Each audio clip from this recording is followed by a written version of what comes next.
হযরত মাওলানা জাবেদ হুসাইন সাহেব হাফিজাহুল্লাহ হযরতকে তার মূল্যবান আলোচনা পেশ করার জন্য সেমিনার ইন্তেজাম কমিটির পক্ষ থেকে সবিনয় অনুরোধ করছি।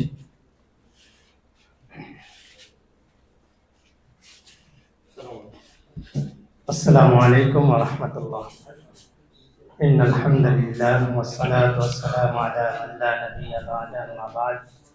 আউযু বিল্লাহি মিনাশ শাইতানির রাজীম। বিসমিল্লাহির রাহমানির রাহিম। আলা ইন্না আউলিয়া আল্লাহি লা খাউফুন আলাইহিম ওয়া লা হুম ইয়াহজানুন। সাদাকাল্লাহুল আযীম। ক্বালা an-নাবিয়্যু সাল্লাল্লাহু আলাইহি ওয়াসাল্লাম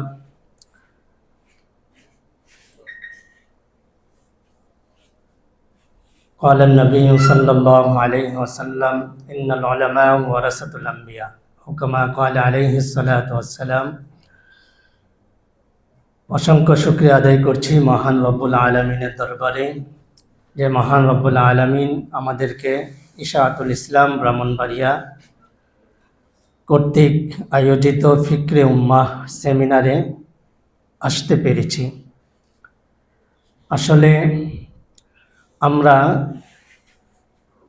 আমরা দরস তাদরিসে আমাদের একটা চিন্তা চেতনা দৃষ্টিভঙ্গি থাকে, আমাদের তালেবুল ইলমদেরকে আমরা যেন উম্মতের ফিকির তাদের জেহানে দিয়ে দিতে পারি।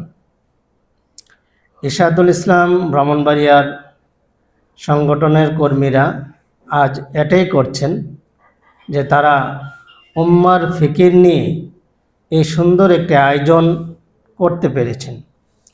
আসলে উম্মতের ফিকির কারা করবে? উম্মতের ফিকির করবে উম্মতরাই, কিন্তু আয়াতের দ্বারা বোঝা যায় একমাত্র ওলামাই কেরাম আল্লাহকে ভয় করে। তারা আল্লাহকে ভয় করে বিদায়ী উম্মতের ফিকির নিয়ে তারা পথ চলে। এই উম্মতের ফিকির, এই ফিকরে উম্মাহ নামে একটা সেমিনার তাদের চিন্তা চেতনায় যে আসছে, এজন্য তাদেরকে অসংখ্য মোবারকবাদ। আসলে আমাদের সেমিনার 2:30 থেকে শুরু হওয়ার কথা ছিল। আমাদের যিনি প্রধান অতিথি তিনি যথাসময় এবং আগেই চলে আসছেন, কিন্তু আমরা সময় মতো শুরু করতে পারি নাই বলে দুঃখিত। আমরা আজকে কথা শুনব আমাদের আজকের প্রধান অতিথি থেকেই।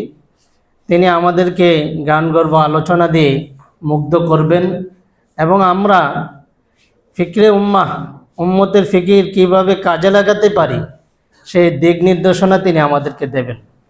এই জন্য আজকে আমরা বেশি কথা বলতে চাই না এবং প্রধান অতিথি থেকে সুযোগ করে দেব।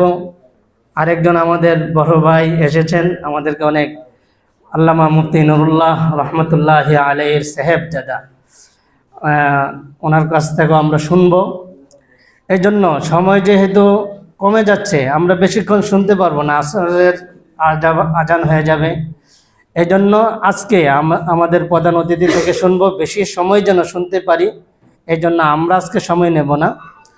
আর ইশাআতুল ইসলাম ব্রাহ্মণবাড়িয়া থেকে একটা পত্রিকা আসছে, ইতিমধ্যে আপনারা এলান শুনেছেন, তাজ নামে, ব্রাহ্মণবাড়িয়ার গর্ব ফখরে বাঙ্গাল রহমতুল্লাহ আলাইহির নামে মাওলানা জৈনুল আবদিন দামাত বরকাতুহুম তিনি এই নামটা দিয়েছেন, তাজ। এই নামে অচিরে একটা পত্রিকা আসবে, এর ধারাবাহিকতা রক্ষা করার চেষ্টা করবে ইশাআতুল ইসলাম ব্রাহ্মণবাড়িয়া। ইনশাআল্লাহ আমরা তাদের সর্বক্ষেত্রে সহযোগিতা করার চেষ্টা করব। এজন্য আজকে আমার এখানেই সংক্ষিপ্ত বক্তব্য শেষ করছি। আমরা আজকে প্রধান অতিথি থেকে শুনবো ইনশাআল্লাহ। ওয়া আখির দাওয়ানা আলহামদুলিল্লাহি রাব্বিল আলামিন।